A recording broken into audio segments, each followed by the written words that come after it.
Kami adalah calon guru penggerak dari Kota Tangerang Selatan. Kebetulan pada saat ini berkesempatan untuk melaksanakan program guru penggerak angkatan ke-10.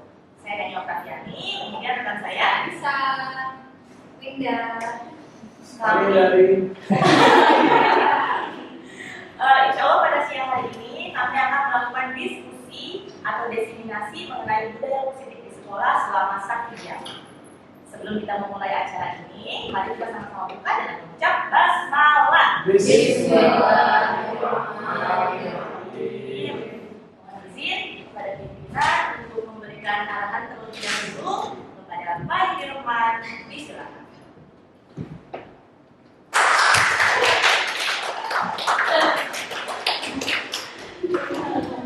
Assalamualaikum warahmatullahi wabarakatuh. Waalaikumsalam.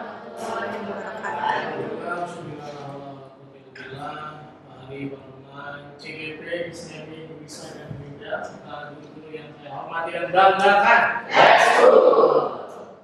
Bersyukur kita kepada Allah, salam Rasulullah. Bapak Ibu sekalian, serta guru CGP, yang pertama diskusi dan sharing sesi ini cukup menarik buat kita karena terkait dengan tema yang akan dimunculkan tentang budaya positif. Insya Allah kita semua di sini sudah membudayakan hal yang positif, baik itu kebiasaan, budaya, sanksi, semuanya kita berikan hal-hal yang positif. Mudah-mudahan dengan diskusi kita pada hari ini, baik dengan guru calon guru penggerak dan bapak ibu guru, ini mendapatkan inspirasi baru, mudah-mudahan, dan juga mendapatkan pencerahan buat kita ke depannya seperti apa. Dan kita yang ada di sini sebagai pelaku sejarah di SMP Lab School Ciledug, mudah-mudahan tetap menjaga budaya positif ini sampai ajal menjemput kita. Waduh, berat banget.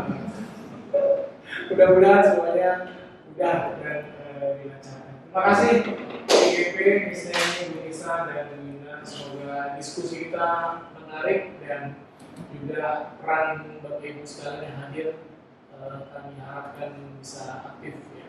Terima kasih. Assalamualaikum warahmatullahi wabarakatuh.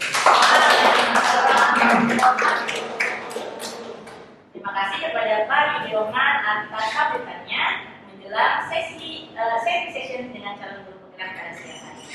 Kita lanjut ke presentasi yang pertama, pemahaman mengenai budaya positif di sekolah akan disampaikan oleh Ibu Anissa Maulida. Padanya.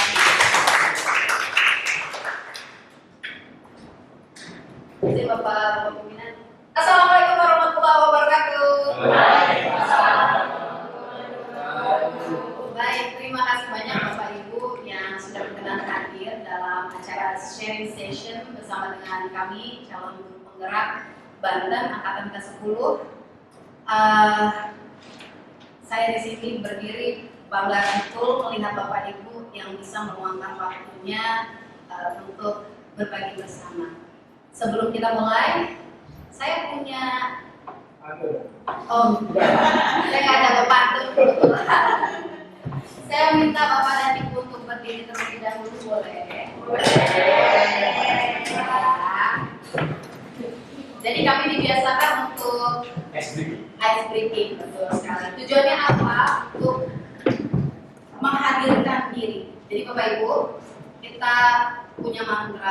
mantra yang pertama adalah mari hadirkan diri dalam ruangan ini untuk sama-sama berbagi.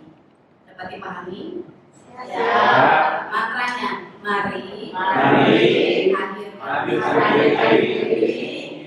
di ruangan ini untuk sama-sama berbagi. Jadi kami yang berdiri di sini bukan si yang paling dewa yang punya ilmu, tidak, tapi kami hanya membagikan apa saja yang sudah kami dapatkan dalam guru penggerak kemarin. Sebelum dimulai, Bapak Ibu, tadi ya ada ASDG, tadi sudah mantra nih, ya kan? Semoga bisa terinternalisasi di dalamnya, Bapak Ibu sekalian. Mantranya ini sudah kita gaungkan. Yang kedua adalah Bapak Ibu mohon bantuannya untuk mengikuti arahan saya. Dan jika misalnya saya bilang pegang bendera, maka silakan cari bendera di sekitar Anda. Tapi kejauhan nih Bapak Ibu ya. Oke, yang pertama konsentrasi. Saya ingat Pak Arjen. Mantra kedua konsentrasi. Dimulai. Putar-putar. Tangan di atas. Pegang hidungnya. Oke,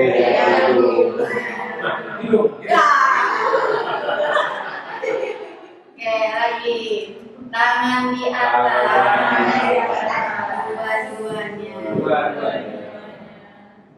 Apa ini? Pegang kupingnya. Alhamdulillah. Satu lagi ya. Badannya putar-putar. Pegang pundak temannya.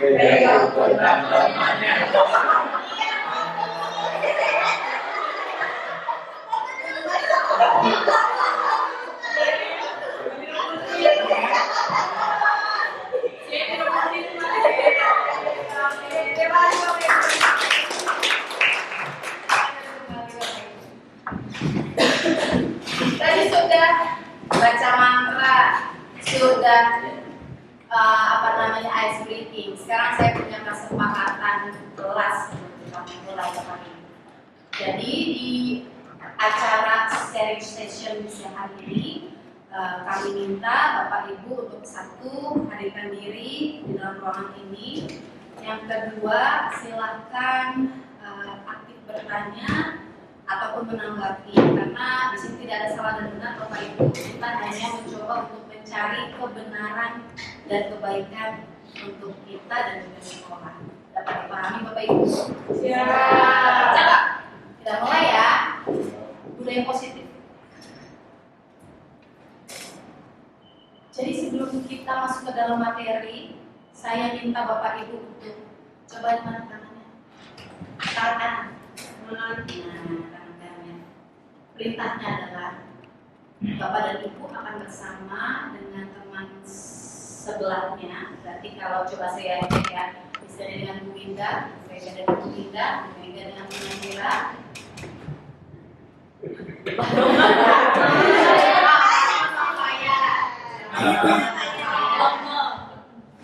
Pak Hari dengan Pak Yuro, Bu Dinda dengan Bu Cube, Bu Cindy dengan Bu Ais, Miss Aci dengan Pak Ari. Kanan-kanannya. Anda adalah A. Jika Anda ada di sebelah kanan temannya tadi ya, orang pertama yang tadi saya sebut, maka dia adalah A. Habis ini paham. Orang kedua yang tadi saya sebut, maka dia adalah B. Betul. Sekarang kita diadu ya, Bapak Ibu ya. Anda adalah A.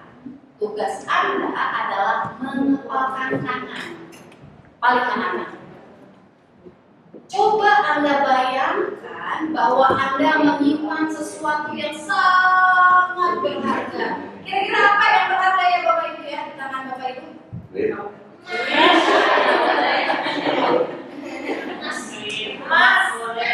Emas ya Allah. Anda perlu menjaga barang tersebut dengan sekuat tenaga. Bisa? Bisa. Coba dicengkram yang pokoknya usahakan si barang tersebut tidak keluar dari tangan Bapak dan Ibu sekalian. Karena barang ini penting banget bagi kehidupan Bapak dan Ibu. Sekarang bagi si B, mana si B tadi? Tugas rekan Anda B. Anda mencoba dengan segala cara untuk membuka kepala tangan si A. Gimana caranya terserah, boleh? Iya, boleh dipegangin, boleh dipegangin. Dikelicikin boleh? Terus siapa lagi? Nah ya, saya kasih waktu 1 menit. Jilat boleh nggak? Astagfirullah.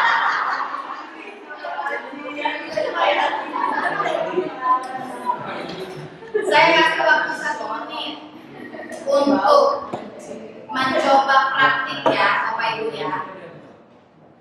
Bisa kita mulai? Oke, dimulai dari sekarang.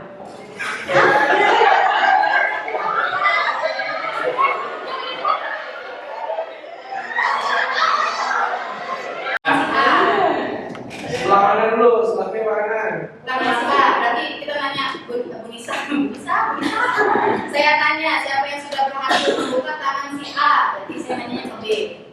1, 2, sisanya berarti nggak berhasil? Tidak. Belum berhasil. Mau dicoba lagi? Tidak. Oke.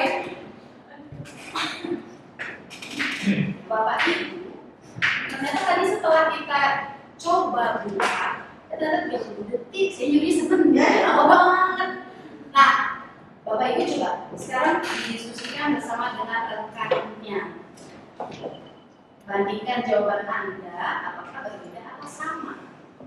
Apakah Anda membuka kepala tangan Anda tadi? Dibuka ya. Ya dan tidak ya. Terus mengapa? Apa alasannya Anda membuka tangan itu? Coba saya minta pasangan Bu Mega dan Sensei Nadira, silakan. Saya terancam. Saya dikit-dikit sampai bisa. Maka Anda membuka karena refleks membuka. Sekarang saya tanya ke sebelahnya, Pak Ayat dan Pak Roman. Kesepakatan. Kesepakatan. Emang apa yang kesepakatan Pak Roman? Jadi gini, kalau Pak Rahman bilang kalau saya pernah buka, dia tutup. Ayat kalau saya bilang buka, ayat tutup ya. Tapi kalau saya bilang tutup, ayat buka. Ternyata saya bilang buka, dia buka benar. Oke. Nah, sekarang saya mau tanya yang masih tetap menutup kepala tangannya. Silakan Bu Siti dan Pak Ais. Kenapa masih tertutup? Karena menjaga apa yang ada di dalam Emang apa soalnya? Oke. Tapi demikian kita menjaga supaya tidak tetap terbuka seperti instruksi yang Oke, keren. Bapak pimpinan. Tadi jadi kebuka apa ketutup nih Pak Hari dan Pak Yuro? Jadi kalau pakai yang kanan nggak buka karena kuat banget. Tapi yang tangan kiri nyoba juga Pak. Kalau yang kanan ini karena itu romantis. Oh, malah di kiri. Oke. Baik, tepuk tangan untuk kita semua. Sekarang saya mau tanya, dalam kegiatan tadi Bapak dan Ibu, sesungguhnya siapa sih yang memegang kendali atau kontrol atas tadi tangan si A? Apakah Anda atau orang lain di luar Anda? Coba saya mau tanya Ibu Dinda, kalau Bu Dinda gimana? Berarti mau diapain juga, kalau misalnya aku minta buka maka aku bukakan, jika tidak akan dibukakan. Sekarang saya tanya kepada Pak Ardi, kalau Pak Ardi gimana? Kalau saya tadi mencoba untuk tidak saya buka, berharap ada perbedaan nanti. Saya mau tahu nanti learning point-nya apa sih. Nah, terus yang kedua, saya menganggap bahwa apa yang ada di diri saya ya menguasai saya gitu. Yang mengendalikan adalah saya. Tepuk tangan. Bapak Ibu, dari materi yang saya sampaikan di awal, ini adalah pembuka materi budaya positif. Jadi budaya positif itu panjang sekali rangkaiannya. Mari sama-sama kita pelajari bersama. Oke. Jadi ini adalah tanggapan refleksinya. Baik pertanyaan yang tadi saya sampaikan itu sebenarnya bervariasi ya, Bapak Ibu. Tapi yang pasti intinya adalah mau kita buka ataupun tutup itu atas kendali diri sendiri. Harapannya kita sebagai manusia dan harapannya kepada anak-anak kita yang memegang kendali dirinya adalah si anak itu sendiri, bukan orang lain. Namun dalam perkembangannya kalau kita lihat di lapangan ternyata apa yang kita inginkan kita bisa mengendalikan diri sendiri, tapi ternyata tidak bisa berhasil seutuhnya di dalam realitanya.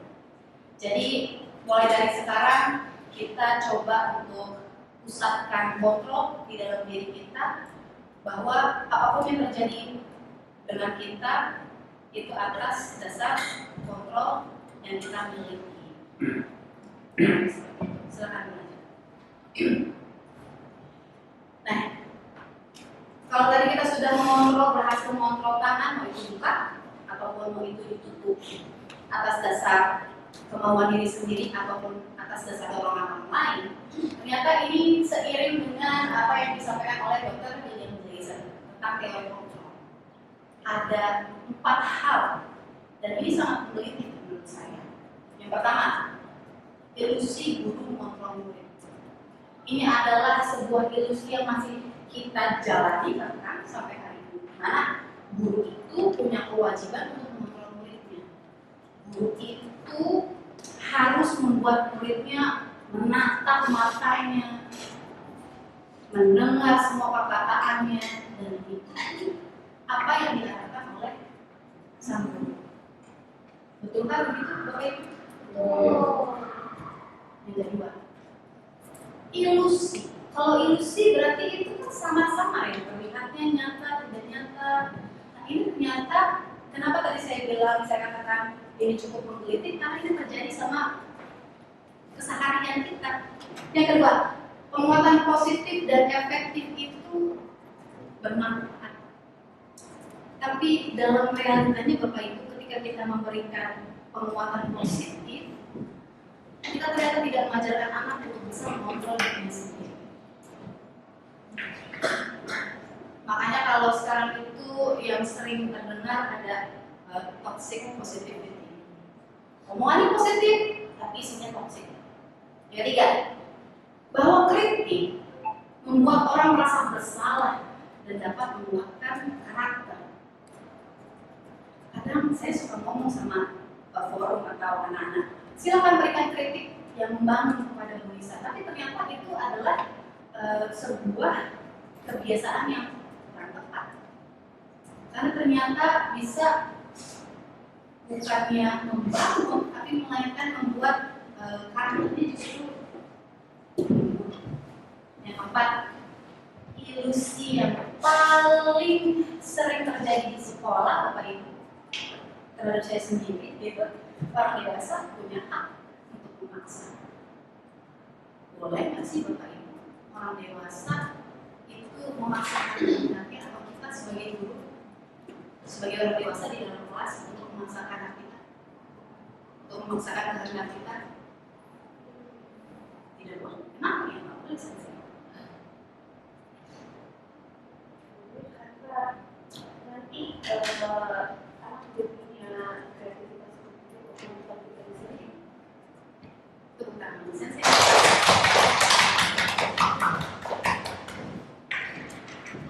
Jadi ini adalah ilusi Bapak Ibu. Sama seperti guru dan orang tua, kita itu merasa bahwa kita si orang dewasa ini memiliki pengetahuan yang super luas dan besar sehingga bisa melakukan hal-hal yang tadi memaksa, tadi mengkritik, dan memberikan penguatan positif yang kalau kita sekarang sebetulnya tadi yang toxic positivity.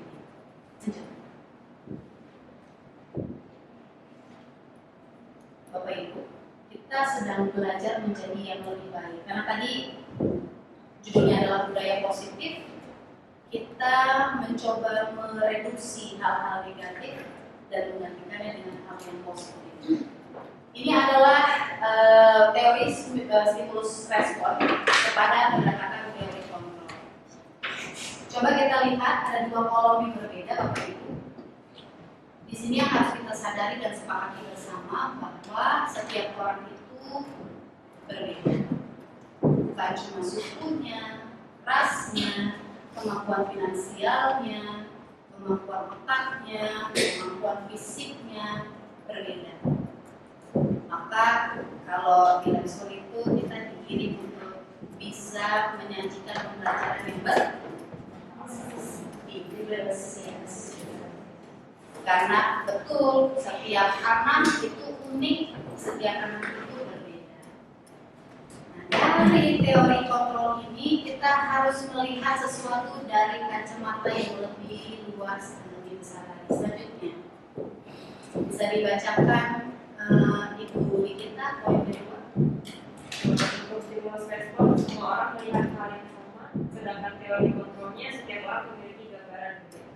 Dari yang ketiga, silakan dibacakan Bu Mega. Stimulus responnya kita mencoba mengubah orang dengan berpandangan Sama dengan kita. sama dengan pandangannya dan berusaha mengambil pandangan orang lain tentang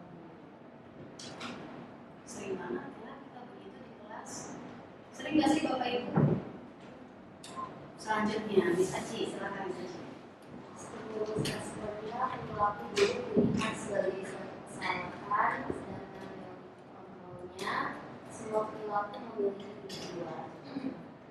Nah, ini yang ada di benak kita Bapak Ibu ketika anak-anak melakukan sesuatu hal kesalahan atau keburukan di sekolah, kita melihat mereka, salah, kamu itu melakukan kesalahan, kamu harus mendapatkan.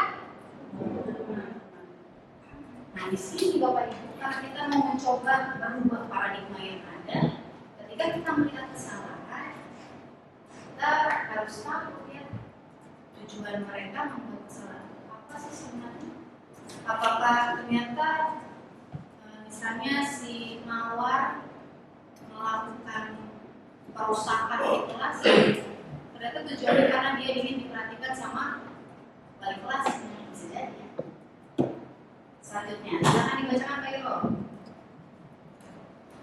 Stimulus respon, orang lain bisa mengontrol saya, karena dari kontrolnya hanya Anda yang bisa mengontrol diri Anda. Tadi kita sudah mempraktekkan beberapa kepala dibuka dan ditutup. Ini menyatakan bahwa Bapak Ibu hanya Anda yang bisa mengontrol diri Anda sendiri, bukan orang lain, bukan pasangan, pimpinan, rekan-rekan, dan lain sebagainya. Selanjutnya, silakan Seni. Maksa saya bisa mengontrol orang lain. Memaksa Anda tidak bisa mengontrol orang lain. Karena kita sebagai guru ketika berdiri di depan kelas, kita beranggapan bahwa kita bisa mengontrol anak-anak kita sesuai dengan kemauan kita, atau dengan kemauan sekolah, atau dengan kemauan pemerintah. Tapi kita tidak bisa mengontrol orang lain, kecuali orang tersebut mengizinkan kita untuk mengontrol. Kalau tadi saya bilang, ayo putar-putar, Bapak Ibu mengizinkan saya untuk mengontrol Bapak Ibu. Tapi kalau Bapak Ibu tidak mengizinkan saya untuk mengontrol, mau nggak Bapak Ibu putar-putar? Tidak ya. Selanjutnya, Bu Mega. Stimulus respon, pemaksaan ada pada saat rujukan program. Teori kontrolnya, kolaborasi dan konsensus menciptakan pilihan-pilihan. Itu sekali. Ini yang terjadi realita di lapangan ketika orang nggak mau ikut sama apa yang kita hadirkan, sama yang kita perintahkan, maka ada pemaksaan, bahkan ditujukan langsung sama negara kita. Ketika dia nggak mau ngikut apa kata negara, paksa, cabut, habiskan. Padahal seharusnya ada kolaborasi yang bisa kita buat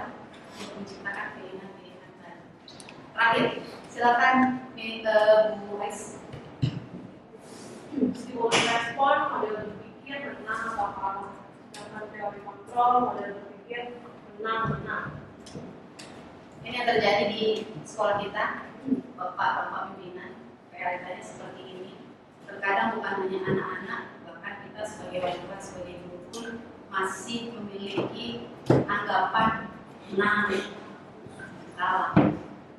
Karena yang menang dianggap paling keren, paling hebat. Gimana kalau semuanya bisa menang-menang ya? Ini sama-sama keren.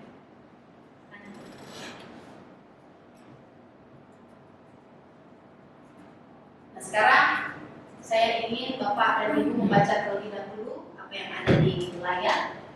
Tadi kita sudah berbicara soal teori kontrol, soal prakteknya bahkan ya. Nah, sekarang kita akan masuk ke makna disiplin. Sebelum tapi kalau konsekuensi ya memang anak tersebut harus melakukan hal tersebut karena atas dasar kesalahannya. Sekarang kita masuk ke materi. Materinya panjang sekali, mohon maaf Bapak Ibu ya. Ini sekarang kita masuk ke hukuman, konsekuensi dan resiko. Ada nggak yang sama seperti saya baru mendengar kata restitusi dan memahami artinya di sini? Saya pun sama. Restitusi silakan dibacakan Pak Hendra. Restitusi adalah proses menciptakan kondisi bagi murid untuk memperbaiki kesalahan mereka, sehingga mereka bisa kembali pada kelompok mereka dengan karakter yang lebih kuat menurut Goshen tahun 2004. Selanjutnya, restitusi juga merupakan proses kolaboratif yang mengajarkan murid untuk mencari solusi untuk masalah mereka dan membantu murid berpikir tentang orang seperti apa yang mereka inginkan dan bagaimana mereka harus memperlakukan orang lain menurut Carlson Goshen tahun 2006. Terima kasih Pak Hendra.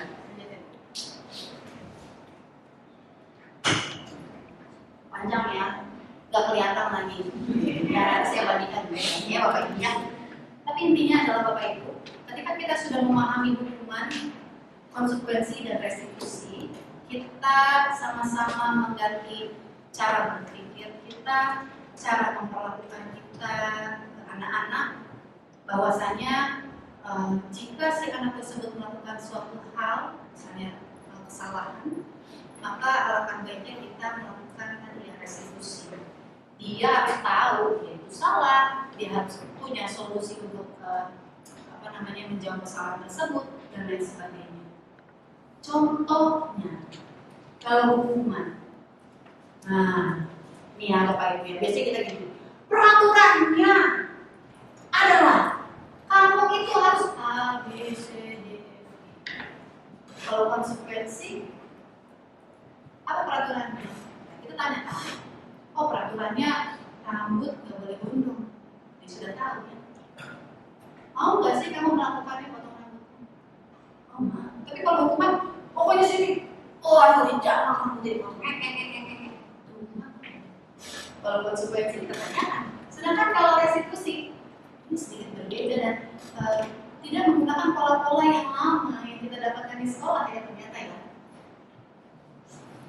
Apa kamu yakin kalau rambut yang gondrong itu sesuai dengan nilai-nilai sekolah kita? Selanjutnya, apa kamu bisa memperbaiki masalah tersebut? Sangat positif ya. Apakah dengan kata-kata positif ini lantas anak-anak bisa mengikuti peraturan sekolah itu? Tidak, juga bukan itu memang. Tapi ketika kita membawa positive vibes tadi ya, anak-anak itu tidak akan merasa tertekan. Dan kedua, kita mendewasakan mereka, membuat cakrawala mereka. Karena ketika si anak melakukan itu, dia harus sadar bahwa dia bersalah dan dia harus tahu dia harus ngapain. Karena kalau kita hanya memberikan hukuman, terkadang anak tidak sadar. Apa sih ini orang rambutnya bagus gitu, ini juga pegang sama ibu, mat sama ibunya dia, ya kan? Nah, dia nggak sadar dan nggak paham. Tapi ketika kita menggunakan pola restitusi, menyadarkan dia kamu itu salah dan sebagainya. Boleh satu nanya nggak? Boleh. Sekarang, boleh. berkaitan dengan masalah hukuman tadi. Ya, saya coba melihat dari pembelajaran saya di kelas ya, bahwa sebuah hubungan guru dengan murid kan hubungan dilandasi dari dasar kesepakatan. Kalau kita sudah melakukan sebuah kesepakatan dan akhirnya itu berjalan, walaupun mungkin dalam bentuk kegiatan sifatnya fisik ya, karena kebetulan saya ngajar fisik, itu masuk kategori hukuman atau bukan? Contoh sederhana gini, kegiatan silat kita wajib menggunakan seragam silat. Clear? Sepakat? Iya. Kalau nggak bawa baju silat, maka saya persilakan untuk berdiam diri di luar dari kelas. Deal ya, deal. Sampai kejadian di hari tertentu anak tersebut nggak bawa baju silat. Akhirnya ya sesuai kesepakatan silakan keluar kelas. Itu hukuman atau bukan? Bukan dulu untuk Pak. Lihatnya ada di lapangan ya Pak ya? Ya. Ternyata Pak Andi sudah membuat kesepakatan kelas sebelumnya. Sudah. Lalu menemukan ada anak yang tidak menggunakan seragam, melanggar kesepakatan kelas yang lalu konsekuensinya adalah maka itu hukuman, konsekuensi atau restitusi Bapak Ibu. Kita akan berbicara tentang keyakinan kelas di sini ya Pak. Tapi yang pasti tadi yang dilakukan Pak Andi itu sudah sesuai. Tapi saya nggak mau jawab dulu. Saya biarkan Bapak dan Ibu berpikir terlebih dahulu karena nanti akan kita bahas di materi selanjutnya. Terima kasih Pak Andi pertanyaannya. Tapi yang pasti Bapak Ibu, hukuman dia bentuknya hanya for punishment dan short term, hanya jangka pendek. Selanjutnya, ini ya. Oh, dulu belum dijelasin. Ini dulu Bapak Ibu, coba lihat ke depan yuk. Kita sambil memahami, kita mau memahami apa yang tadi disampaikan Pak Adi dan apa yang sudah tadi ada di slide. Pernyataannya ini. Pernyataannya apa ya Brinda? Ya mohon maaf Brinda. Tolong dibacakan Brinda. Dari pendiri lapangan basket 21 dan pengamat hadir di sekolah A, sanksi atau konsekuensi B, hukuman. Siapa yang menjawab sanksi dan konsekuensi? Saya coba jawab. Kalau dilandasi dari awalnya adalah kesepakatan, maka itu adalah jadi sebuah konsekuensi. Tapi kalau tidak didasari dari kesepakatan di awal, itu jadi sebuah hukuman. Nice, boleh. Jadi ini siapa yang hukuman? Hukuman, silakan hukuman. Oke. Ternyata kalau dari 1000 orang ini banyak yang menjawab ini adalah hukuman ya Bapak Ibu ya. Sebentar. Saya biarkan Bapak Ibu penasaran terlebih dahulu. Pertanyaan kedua.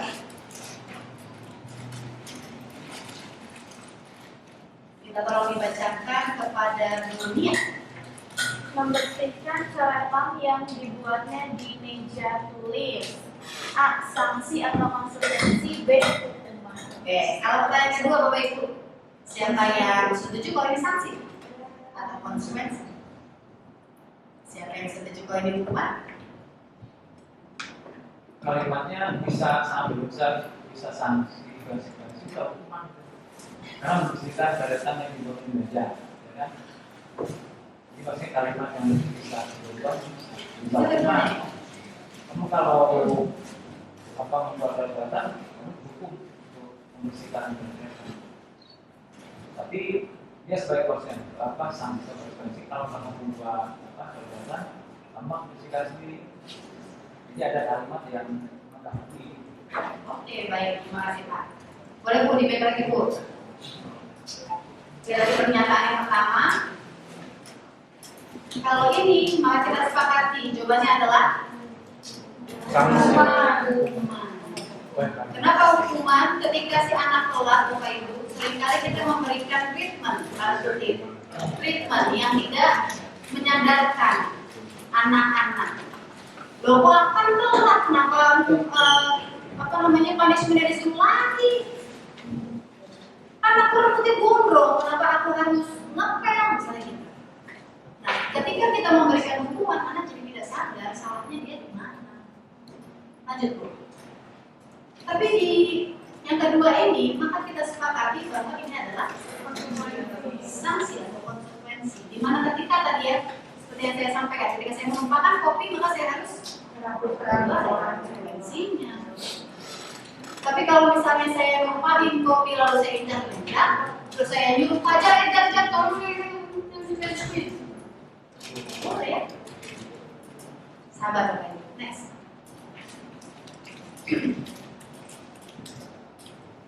Sekarang makin jauh lagi Bapak Ibu, berkaitan dengan hukuman, restitusi, dan konsekuensi. Ini adalah sebuah materi yang cukup lagi-lagi menggelitik saya pribadi. Judulnya adalah dihukum oleh penghargaan. Kayak tadi, kita tolong dibacakan kayak tadi.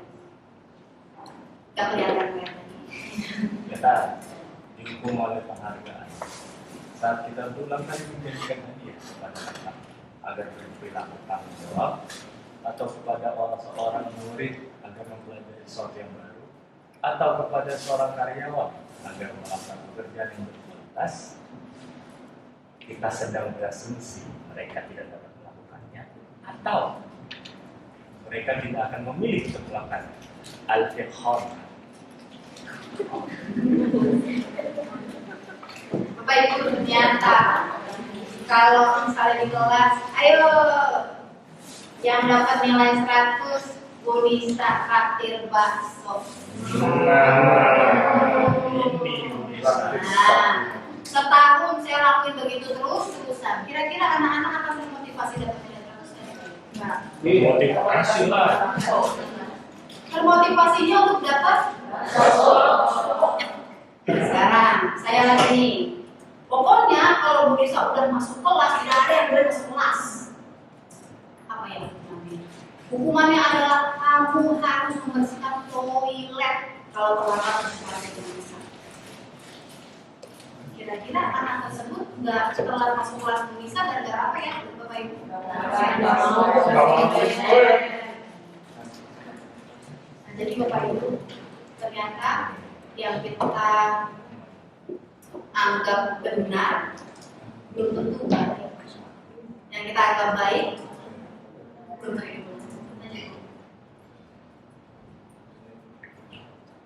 Nah ini yang tadi saya sampaikan Bapak Ibu. Jadi ternyata kalau kita ngomongin dihukum oleh penghargaan, ternyata penghargaan itu sifatnya penghukuman bagi anak-anak. Yang pertama, pengaruhnya jangka pendek. Tadi ketika ada anak bertanya pada bapaknya,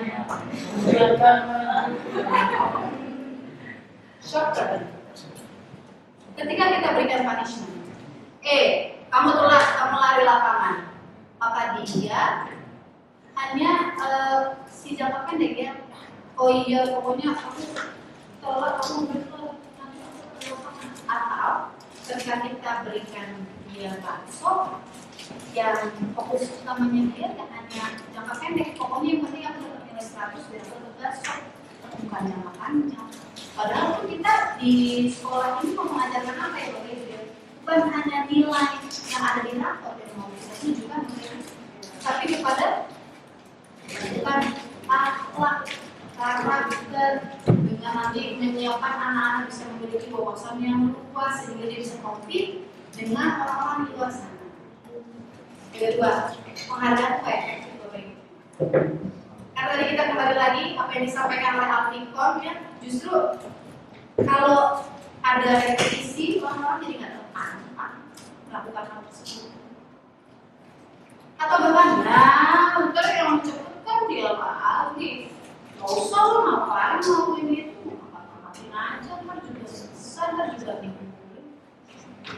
Ketiga, penghargaan ternyata merusak hubungan Bapak Ibu. Ketika kita memberikan penghargaan, kalau tadi misalnya Kalma tuh kenal banyak banget penghargaan Bapak Ibu. Tapi bisa jadi mungkin harus hati-hati nih, jangan pengaruh jangka pendek, jangka panjang. Kalau penghargaan tidak efektif, tergantung kondisinya. Kalau memang orang ini orang itu nggak usah dihargai juga, dia akan berprestasi, nggak perlu. Tapi ada anak-anak itu kayaknya dihargai deh, baru dia itu muncul gitu ya. Baik dengan kata-kata, baik dengan bunga, baik dengan apa. Jadi penghargaan tidak efektif itu masih tebal sebetulnya. Penghargaan harus punya. tergantung penghargaan kita. Kalau dia baik, berarti dia menyokong, itu memang nggak benar itu. Dan itu sekarang kan terjadi tuh, dia kan mana, itu yang. Tapi kalau dia memberikan penghargaan, saya bahasa penghargaan dan semacamnya ya. Saya pikir kita memberikan PIN itu penghargaan karena usaha dia sudah macam-macam. Dia juara 1. Nah, bagaimana kita mengapresiasi anak itu dengan diberikan penghargaan baik jaga, baik sebagai simbol. Ya, itu kan penghargaan. Ada juga dengan mungkin orang dewasa penghargaannya bersama. Kalau teori ini kan berarti berbenturan dengan apa yang terjadi di sekolah. Artinya balik lagi pada tujuan.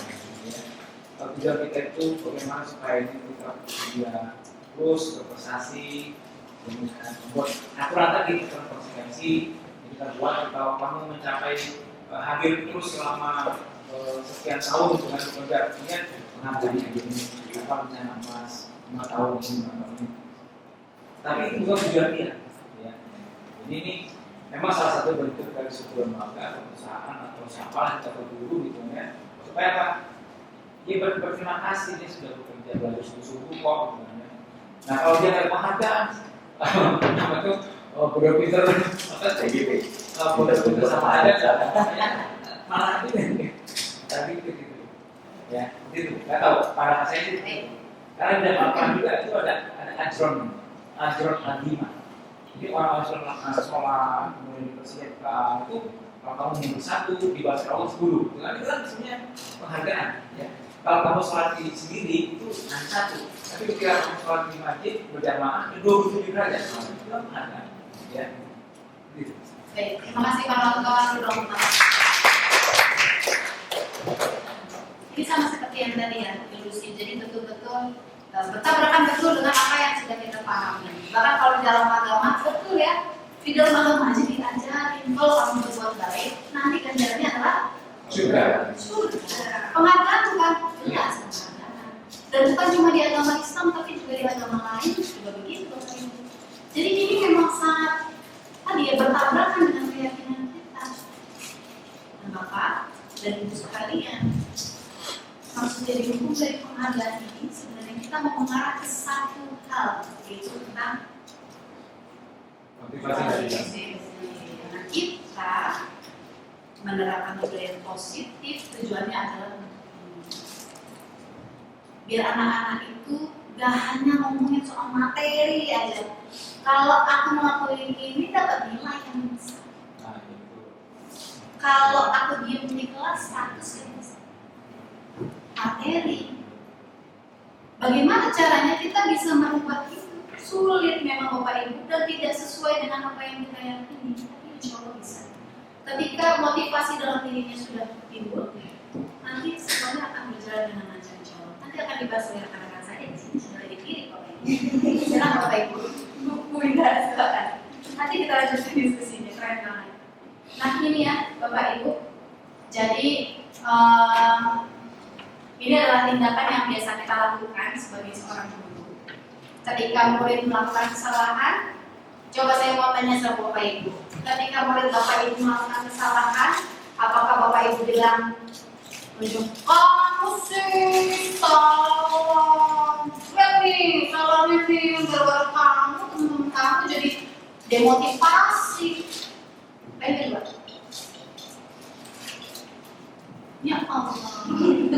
Nah, dan yang terakhir adalah kritik atau pembiasaannya level terultimate dari perempuan ketika laki-lakinya salah adalah saya lebih mematikan daripada biusan ngobrol. Itu di luar kata atau di museum? Nah, kan kalau di kehidupan ada ya Bapak Ibu ya. Sekarang saya mau tanya Bapak Ibu jawab di luar kata aja. Kira-kira saya di mana ya? Apakah saya mengingatkannya atau bahkan bertanya apa sih tujuan kamu melakukan hal ini dan yang sebagainya.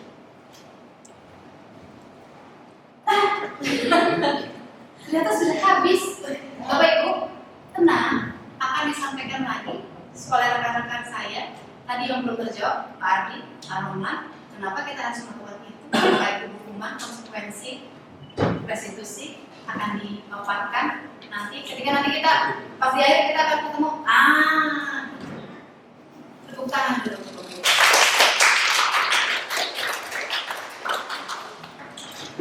Oke, terima kasih banyak kami sampaikan kepada Ibu Bisa yang telah memberikan diseminasi mengenai budaya positif di sekolah. Tadi Ibu Bisa sudah memaparkan beberapa teori motivasi yang tujuan akhirnya semoga kita itu bisa menumbuhkan motivasi intrinsik dalam diri siswa. Jadi siswa kita itu adalah siswa yang merdeka. Artinya dia melakukan sesuatu memang karena kesadaran. Iya, karena motivasi dirinya sendiri. Kalau anak-anak kita masih berada di bawah perintah kita, takut akan hukuman dan lain sebagainya, berarti murid kita bukan murid yang merdeka. Istilahnya karena masih membiarkan dirinya untuk dikontrol oleh orang lain. Selanjutnya, saat ini pertanyaan terakhir sudah dijawab. Mari kita sama-sama dengarkan. Ya, dia self control. Self control. Ya, berada dalam tahapan atau memang dari usia nol, karena ada generasi ini ya, dan ada self control atau memang di usia sekian atau sekian itu self control. Jadi orang-orang kita yang di dalam ada titik sebagai pengontrol untuk dia pada posisi ini, atau memang ada di usia tertentu kita sudah bisa memberikan pilihan untuk melakukan suatu kontrol tersebut berdasarkan dari sesuatu pola pikir yang kita yakini, pola pikir yang selama ini sudah kita bentuk adalah pola pikir yang positif, sehingga kita memberikan kesempatan dia untuk mengontrol diri sendiri. Apakah seperti itu? Tapi kita lihat saat ini posisi anak-anak kita, saya sering menyebutnya kalau di silat ya, kalau pertandingan perang aja di tengah-tengah nih, antara posisi usia dini menuju ke usia remaja. Apakah memang sudah seharusnya kita memberikan mereka self control untuk menentukan sendiri, atau memang tetap perlu kita jadikan diri kita sebagai pengontrol dalam kondisi-kondisi yang kita bisa lihat bahwa seberapa persen kita memberikan, nggak 100% juga kan posisinya di tengah-tengah, atau memang lepas sama sekali dengan konsep merdeka. Itu dulu sih. Terima kasih Pak Ardi. Pertanyaannya sangat menarik. Oke, kita izin dijawab dulu Pak Ardi mungkin ya. Oke, sejauh mana sih kontrol kita orang dewasa kepada anak-anak? Tentu saja ini ada banyak sekali teorinya ya Pak ya. Mungkin salah satunya bisa kami sebutkan melalui teori Ki Hajar Dewantara, bahwa pada posisi-posisi tertentu, level-level tertentu, misalnya anak usia 1 sampai 6 tahun, berarti kita fokus pada wiraga atau wirama. Wiraga itu apa sih? Belum ada yang tahu wiraga itu apa? Oke, kalau wirama kira-kira apa? Oke, nah wiraga itu adalah pemahaman mengenai konsep-konsep internalisasi budaya-budaya positif. Disitulah usia anak kita untuk mendapatkan kontrol penuh dari kita orang dewasa. Selanjutnya, tahapan selanjutnya biasanya dari 14 sampai SMA itu mulai masuk ke tahapan wikrama, di mana di sana kita sebagai orang dewasa kontrolnya adalah manajer, bukan sebagai internalisasi budaya-budaya positif lagi. Mungkin ini juga sudah dijabarkan beberapa kali oleh Pak Ukim ya, Bapak dan Ibu. Sebelumnya beliau mengatakan bahwa berapa persen sih kontrol kita sebagai orang dewasa pada anak usia SD. Nah kemudian ketika kita SMP, masih ingat tidak Bapak dan Ibu, berapa persen kontrol orang dewasa? Sampai akhirnya ketika SMA dan seterusnya kuliah. Maka tidak bisa Bapak dan Ibu, kita sebagai orang dewasa melepaskan atau mengurangi kontrol kita pada usia-usia yang tadi sudah diberitahukan oleh Ki Hajar Dewantara, bahwasanya memberikan kontrol internalisasi budaya positif kepada anak itu harus sesuai dengan umurnya. Itu Pak. Berarti posisi anak-anak kita sekarang masih dalam posisi yang tetap perlu kontrol dari kita. Betul sekali. Berarti belum bisa dikatakan 100% merdeka. Bukan Pak, jadi merdeka itu dalam artian ini adalah bisa melakukan budaya-budaya positif nilai-nilai yang ada di Red School dengan motivasi dalam dirinya sendiri. Kita sebagai orang dewasa tetap melakukan konsekuensi atau keyakinan kelas, keyakinan sekolah di awal yang disepakati oleh seluruh ekosistem di dalam sekolah. Misalnya, Miss Neni harus mengajar bahasa Inggris pada hari Senin. Itu adalah kesepakatan yang sudah disepakati oleh semua ekosistem sekolah. Berarti ketika Miss Neni tidak bisa mengajar di hari Senin, maka posisi itu akan kosong kan Pak? Lalu harus ada misalnya konsekuensi dari hal tersebut. Begitu juga dengan siswa. Siswa pada hari Senin harus menggunakan atribut yang lengkap karena akan upacara misalnya Pak ya.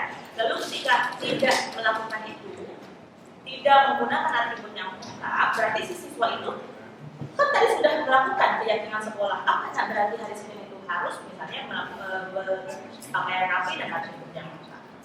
Nah, jadi nanti kita akan belajar di sini Pak untuk bagaimana caranya kita ibu bapak dan ibu guru memunculkan motivasi intrinsikmelalui keyakinan sekolah atau keyakinan kelas yang disusun secara bersamaan oleh bapak dan ibu beserta anak-anak di dalam kelasnya.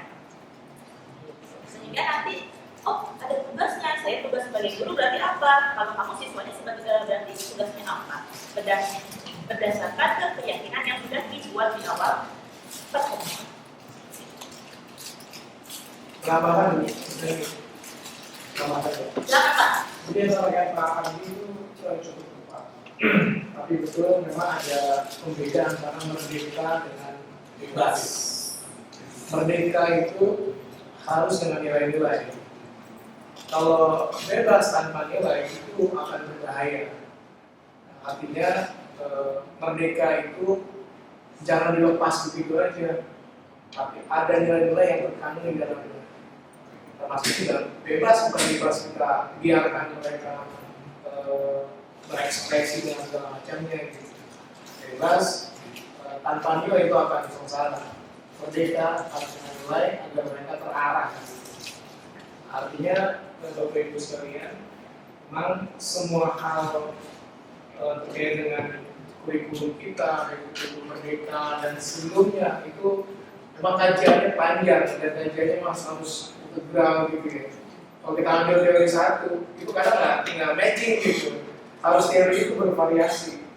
Ya tadi Bapak sampaikan masalah penghargaan di satu sisi perlu, di sisi lain itu juga membahayakan karena terus-menerus dikasih materi gitu dan nilai kamu sekian kamu pada waktu dia. Tapi kalau tanpa penghargaan mungkin ya di satu lembaga ya saya senang gitu kan, wah terima kasih di penghargaan. Padahal kita sudah berjuang habis-habisan, walaupun ya kita juga nggak ingin dapat penghargaan, tapi harusnya yang memikirkan adalah yang di atas gitu. Itulah penghargaan yang hakiki. Maka teorinya tadi bervariasi dan harus jelas teorinya.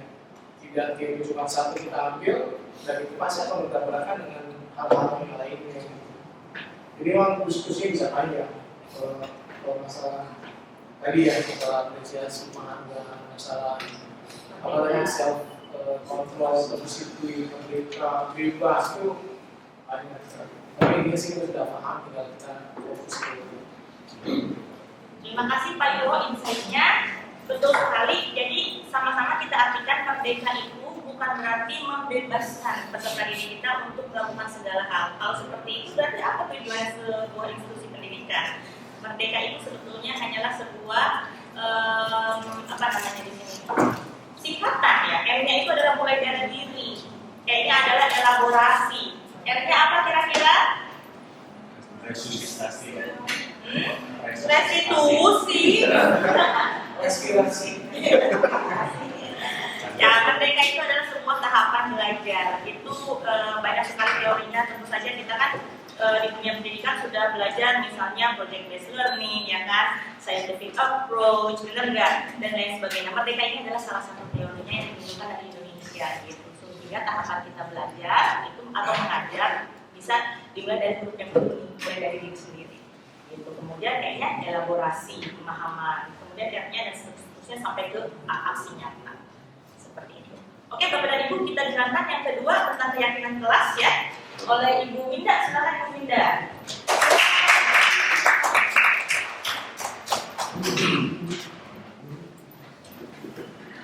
Baik, kepada Ibu. Kalau tadi memang muatannya sangat berat karena kita lagi mau memantapkan fondasi berpikir kita terkait budaya positif. Selanjutnya kita akan masuk ke section lainnya yang tidak terlalu penting. Kalau tadi adalah fondasinya, sekarang kita mau pasang tiang pancaknya Bapak Ibu. Karena tujuan kita adalah membangun rumah. Silakan Bu Dina. Baik, terima kasih Bu Lisa dan juga Bapak Ibu yang ada di sini. Pertama saya mengucapkan terima kasih atas kesempatan yang diberikan Bapak Pimpinan, kemudian Bapak Ibu guru yang telah menyempatkan waktunya untuk mendengarkan kami atau kita di sini berbagi ya, berdiskusi bersama. Saya mulai. Assalamualaikum warahmatullahi wabarakatuh. Melanjutkan dari apa yang sudah dipaparkan oleh Bu Nisa ya tentang teori kontrol tadi. Sebelum masuk ke poin kedua ya, saya di kebutuhan dasar dan keyakinan kelas. Boleh minta tolong Bapak Ibu untuk berdiri dulu biar ada relax gitu. Ya, mohon maaf yang lagi makan. Oke,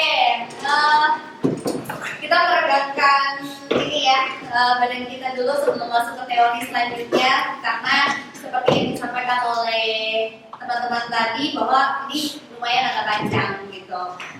Baik Bapak Ibu, boleh bergandengan dengan temannya tangan kirinya. Ya boleh. Nah, oke, kalau saya bilang atas, Bapak silakan ya. Oke. Kalau bawah berarti diturunkan. Seperti itu ya Bapak Ibu. Kita coba ya. Satu sesi dulu. Atas. Bawah. Bawah. Atas. Oke, sekarang kita balik ya. Nanti kalau saya bilang atas, maka Bapak Ibu bilang atas, tapi tangannya tetap di bawah. Oke ya. Oke, konsentrasi. Konsentrasi dimulai. Oke, bawah. Bawah. Oke, masih agak bengong gini ya. Oke, atas. Atas. Baik, masih.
dan salah. Terima kasih.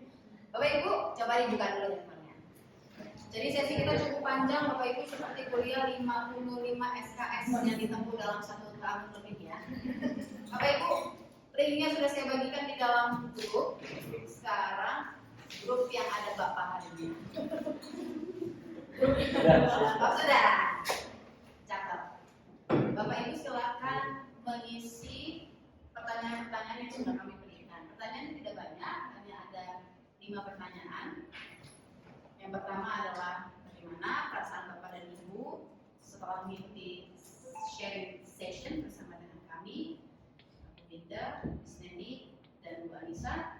Selanjutnya, sejauh mana pemahaman Bapak Ibu tentang konsep-konsep budaya positif yang sudah kami berikan tadi? Apakah ada yang masih belum paham atau sudah jelas? Jika belum paham, kita boleh berdiskusi nanti di luar forum ini, Bapak Ibu. Selanjutnya, perubahan apa yang terjadi pada cara berpikir Anda dalam menciptakan budaya positif di kelas maupun di sekolah? Apakah tidak hanya di kelas dan sekolah, Bapak Ibu bisa melakukan ini di rumah juga ya? Selanjutnya, sebelum berdiskusi, apakah Anda pernah menerapkan segitiga restitusi yang tadi? Sebenarnya kalau kita coba flashback kepada peristiwa-peristiwa yang sudah lampau, mungkin Bapak dan Ibu sudah pernah melakukan segitiga restitusi tanpa disadari ya, validasi, dengan keyakinan, dan diakhiri dengan tidak tadi. Selanjutnya adalah selain konsep yang dijelaskan, ada hal lain nggak sih yang penting dipelajari untuk menumbuhkan budaya positif baik di sekolah, di kelas, sekolah, rumah, atau di diri sendiri. Silakan Bapak dan Ibu, kita akan tutup sesi sharing dengan refleksi. Mungkin saya bacakan dulu dari yang pertama. Bagaimana perasaannya? Senang sekali dapat ilmu baru. Semoga tercerahkan, jadi tercerahkan dan dapat ilmu baru. Senang sekali, insightful. Jadi tersadar ternyata sama ini masih banyak kurangnya. Terus Bapak Ibu sama. Senang karena menambah ilmu, senang sekali, super menginspirasi, jadi baik boleh lagi tos juga. Amin. Boleh ya? Boleh Pak? Boleh. Menambah wawasan, lalu senang ada karena menginspirasi dan memperluas wawasan, isinya daging, masya Allah. Senangnya belajar lagi, tercerahkan, senang sekali dapat ilmu baru dari sharing session ini karena dibawakan dengan fun ya. Bagus deh. Selanjutnya, sangat menarik dan cukup membuat mawasi ini, betul sekali Bapak Ibu. Terakhir, senang sekali jadi banyak melakukan refleksi ke diri sendiri. Ternyata selama ini menjadi guru ada beberapa hal yang harus diperbaiki, kembali tetap menjadi belajar dari sudut pandang seperti ini. Itu juga yang kami dapati Bapak Ibu. Ketika kita dapat materi ini, saya udah merasa jumawa, ini kan udah pernah sering banget nih langsung ini gitu. Tapi ternyata ketika kita pelajari teorinya satu persatu, jauh dari kata sempurna, saya pribadi. Selanjutnya, sejauh mana pemahaman Bapak dan Ibu tentang konsep yang telah dipelajari? Cukup memahami, masih perlu baca lagi. Aplikasi konsep yang sejalan dengan tujuan sekolah. Cukup memahami, akan tetapi perlu memperdalam bacaan. Cukup memahami, perlu muhasabah diri. Cukup paham dan tidak sabar untuk mencoba mengaplikasikannya. Mantap. Sudah memahami, semoga bisa diterapkan. Cukup memahami, tinggal dipraktikkan saja di kelas. Dapat dimengerti dan dipahami, semoga bisa diterapkan dalam kehidupan sehari-hari. Mantap. Mulai memahami. Penjelasannya menarik dan tidak membosankan, sehingga cukup mudah dipahami. Cukup paham dengan konsep yang didiskusikan, mulai paham. Cukup memahami, semoga bisa mempraktikkan dan cukup memahami sejalan dengan visi misi sekolah. Keren banget Bapak Ibu. Selanjutnya, pertanyaan ketiga, perubahan apa yang terjadi pada cara berpikir Anda dalam menciptakan budaya positif di kelas maupun di sekolah? Perlu pandangan yang terbuka dan keilmuan yang mendalam untuk memberikan penilaian positif. Betul sekali Pak dan Ibu. Jadi untuk sampai ke sini, kita dulu harus mencoba untuk mendobrak nilai-nilai baru, untuk keluar dari zona nyaman dan lain sebagainya. Selanjutnya inklusif. Tadi apa misinya biru-biru? Pendidikan itu manusia manusia, betul sekali. Selanjutnya pandangan mengenai pandangan mengerti problem solving. Oke, pandangan bahwa segala tindakan pasti mempengaruhi kita betul. Dalam menghadapi permasalahan siswa itu nggak selalu dengan marah dan emosi. Betul sekali, itu yang membedakan kita dengan manusia purba, Bapak Ibu ya. Manusia purba itu kalau menyelesaikan konflik dengan Berantem. Adu kekuatan. kekuatan. Nah, tapi kalau hari ini kita menyelesaikan masalah dengan mendapatkan point of view. Oke, mantap. Mempunyai sudut pandang lainnya, pandangan baru lebih luas, jadi kita berlari menghadapi siswa, sudut pandang pengelola siswa, dan melihat sudut pandang lain, dan memperbaiki posisi untuk kedepannya. Mantap Bapak Ibu. Pertanyaan yang keempat, pernah nggak sih menerapkan restitusi Bapak Ibu? Belum. Secara sistemik belum sempurna, pernah sudah secara tidak sadar, betul. Pernah tapi nggak tahu, sama Bapak Ibu. Terus sudah tahu, sudah namun tidak tahu karena ada istilah ini, oke? Pernah, dan mungkin sudah namun belum menyadari bahwa hal tersebut merupakan restitusi. Sama seperti kita Bapak Ibu. Terakhir, selain konsep ini tadi yang sudah dijelaskan, ada nggak sih hal penting lain yang dapat dipelajari untuk menumbuhkan budaya positif? Ada dong. Melatihkan langkah-langkah positif. Oke. Tujuan pimpinan kelas sekolah menjadi pemahaman bersama. Selanjutnya cara agar konsisten menjalani itu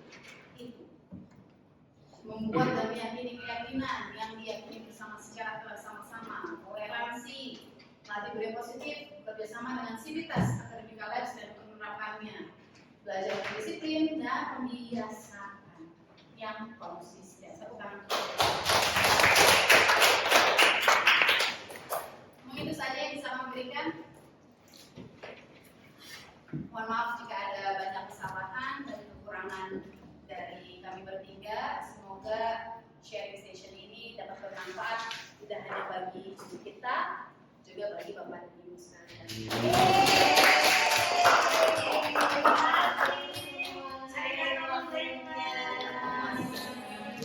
Terima kasih.